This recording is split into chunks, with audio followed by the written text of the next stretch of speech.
Ukraine जो था ये पहले सोवियत यूनियन का हिस्सा था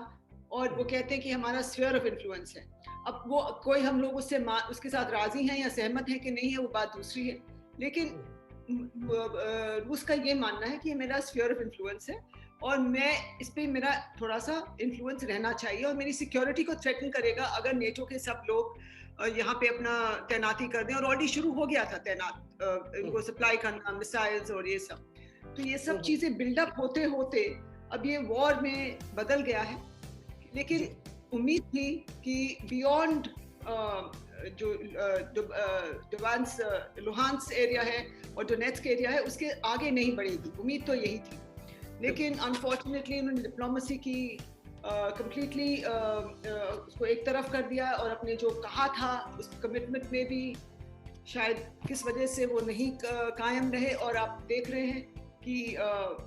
यूक्रेन के लोग तो आई सपोज डिफेंड करेंगे अपने आप को, वो तो कहेंगे कि हमारा देश है हम डिफेंड करेंगे, लेकिन उनको भी समझना चाहिए कि हमारा जियोपॉलिटिकल यहाँ पे क्या हो रहा है और हम क्या, हमारा लेवल क्या है जियोपॉलिटिक्स में, इस इलाके में हमारी क्या स्ट्रेंथ्स है और हमारे हित में, हमारे देश के हित में क्या है, बैलेंस करना पड़ेगा उनको भी। लेकिन वो भी शायद नहीं ये कर पाए और रूस का हम रवैया देख रहे हैं बहुत ही आक्रामक हो गया है। एंड इट इज और हम कह रहे हैं और सब कह रहे हैं कि आप सीज फायर करिए, लेकिन वो और ही बढ़ता चला जा रहा है और कीव को बिल्कुल घेर लिया है उन्होंने। और किस वक्त उसको अभी वो कह रहे हैं एयर पावर यूज करेंगे, न्यूक्लियर मिसाइल्स की थ्रेट शुरू कर दी है, न्यूक्लियर आर्म्स की थ्रेट शुरू कर दी है। ये एक दूसरे को आई थिंक बिकॉज पहले आपको याद होगा न्यूक्लियर वेपन्स थे यहाँ पे जब सोवियत यूनियन टूटा था और इन्होंने गिव अप कर दिए थे। लेकिन उनको लगता था कि हमारे पास अब लगने लग गया उनको कि हमारे पास अगर होते न्यूक्लियर वेपन्स तो हम लोग भी इनका सामना कर सकते। लेकिन आपको पता है कि एनपीटी है, जो एनपीटी के रिजीम, सो कॉल्ड एनपीटी की रिजीम है, वो उसके तहत और जो विदेशी देश हैं जो मतलब नेटो है और यूएस है, वो नहीं चाहेंगे कि यहाँ पे न्यूक्लियर वेपन्स हो, वो नहीं चाहते। लेकिन डेफिनेटली मिसाइल्स और अदर जो घातक वहाँ पे एम्यूनिशन और चीजें उनको सप्लाई की जा रही थी, तो उनको लगा कि हम ही टारगेट हैं। पुतिन और रूस को लगा कि हम टारगेट हैं यहाँ पे और नेटो बढ़ता चला जा रहा है, अपनी कदम बढ़ा रहा है। तो नेटो को भी समझना चाहिए कि हमको अगर शांति चाहते हैं तो उनको भी समझना चाहिए कि हाँ उनके लेजिटिमेट इंटरेस्ट हैं। लेकिन ये सब मुझे लग रहा है कि ये पावर प्ले चल रहा है और ये दोनों साइड्स को नहीं समझ पाए या नहीं समझना चाहते या डिलिबरेट प्लान बना के कि ऐसा ही हो। और यूक्रेन का जो प्रेसिडेंट है उन्हें कहा, आपने पढ़ा भी होगा कि मैं अकेला रह गया, तो जैसे उनको अबैंडन कर दिया है ऐसे लगा मुझे। क्योंकि ये बहुत ही क्योंकि डिप्लोमेसी की बात भी बिल्कुल छोड़ दी और इन्होंने अपना आक्रमण कहते हैं हम सिविलियंस को नहीं करेंगे, लेकिन उसमें भी आई थिंक जो ऑन द ग्राउंड फोर्सेस हैं उन पे कितना कंट्रोल है और कितने वो कर पाएंगे, संभाल पाएंगे इस बात को, इसमें पता नहीं। अभी तक तो लग रहा है कि कुछ सिविलियन टारगेट्स भी किए गए हैं और यूक्रेन तो खैर ये जैसे मैंने कहा ये पावर प्ले चल रहा है। हाँ। और वो सुप्रीमेसी के लिए, और जैसे डॉक्टर साहब ने भी कहा ये इनको रेड लाइन जो है रूस की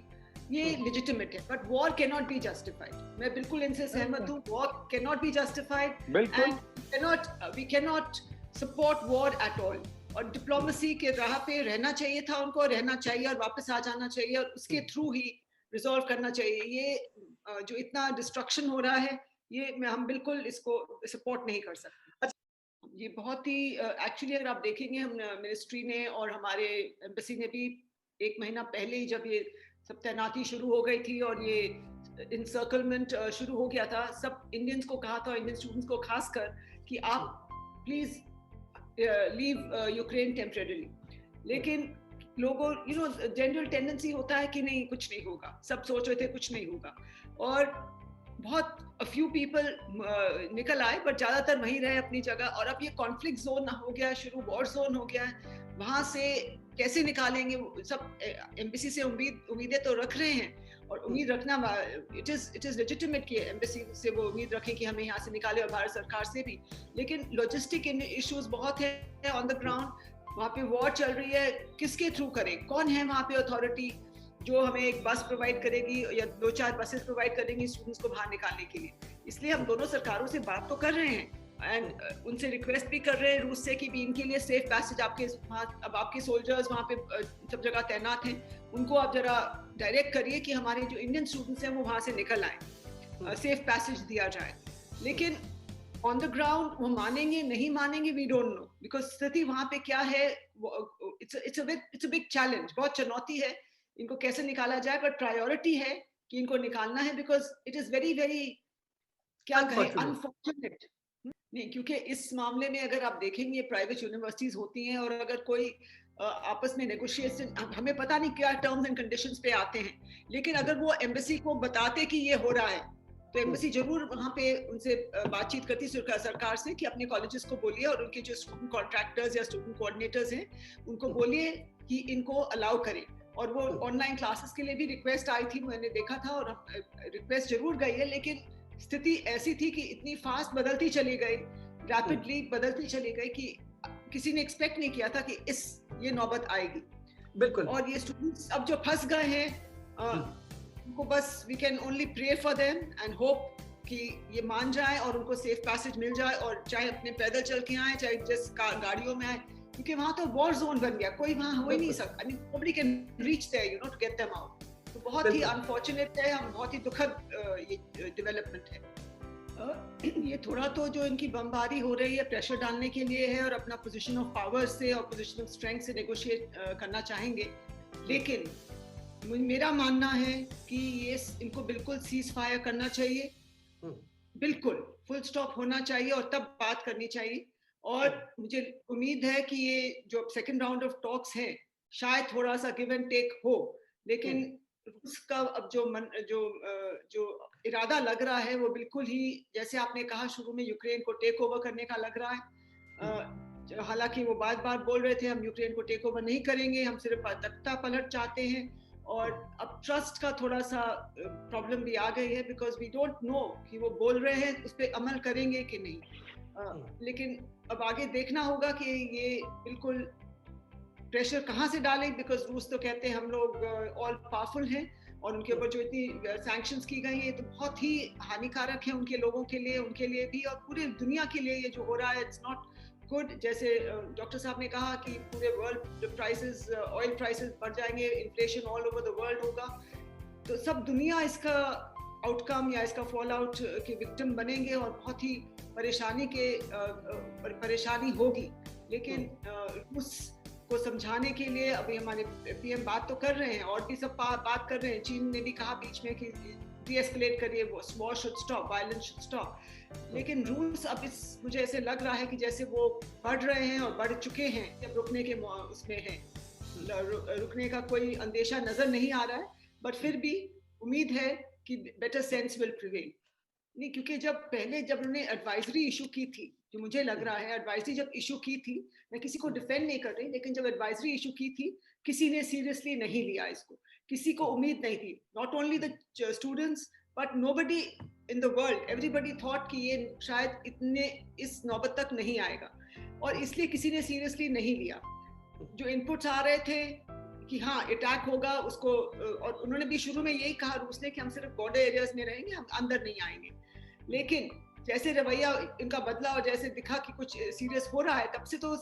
तब से बोल रहे हैं, सरकार ने भी एडवाइस इशू की कि प्लीज मूव आउट, लेकिन तब तक मुझे लग रहा थोड़ी देर हो चुकी थी, कॉन्फ्लिक्ट ऑलरेडी शुरू हो गई थी, कि बहुत तेजी से उन्होंने मूव किया, तो कुछ बच्चे तो निकल आए,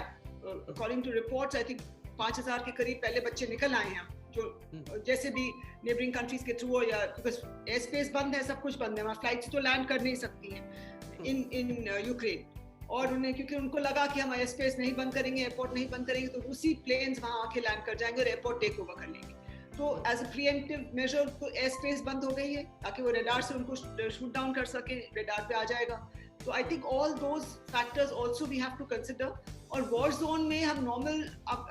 जो और देशों में क्या हुआ, सब सिचुएशन अलग होती है, एक सिचुएशन होती नहीं है। हमें समझना चाहिए कि किसी भी देश में जो भी वॉर हुई है पहले, एवरीथिंग इज यूनिक, और हर एक के लिए, किसी ने हमसे पूछा कि हमें एक अथॉरिटी और एक स्टैंडर्ड ऑपरेटिंग प्रोसीजर बनाना चाहिए फॉर सच केसेस। ऐसा हो नहीं सकता क्योंकि एवरी कंट्री में सिचुएशन यूनिक होती है और उसके हिसाब से ही हमें अपनी स्ट्रैटेजी और अपना वो करना चाहिए। हाँ, थोड़ा सा और कर पाते मोबिलाइज और जल्दी, लेकिन हमारे बेहतर होता क्योंकि लेकिन हमारी एम्बेसीज में इतने लोग होते नहीं है कि वो इतना all everywhere we have very less people to take care of this। वो ऑलरेडी जो हेल्पलाइन सेटअप की थी वो थी, उन्हीं को कोऑर्डिनेट करने में उनके सारा समय चला गया और वो कोशिश कर रहे थे कि कुछ करें, लेकिन लोकल अथॉरिटीज भी आप बसेस कैसे ऑर्गेनाइज करें? वो बसेस वाले तो सब गए हैं लड़ाई करने, वो है ही नहीं। So it was a big logistic and practical condition जो थी, उसकी वजह से थोड़ा सा दिक्कतें आई, चैलेंजेस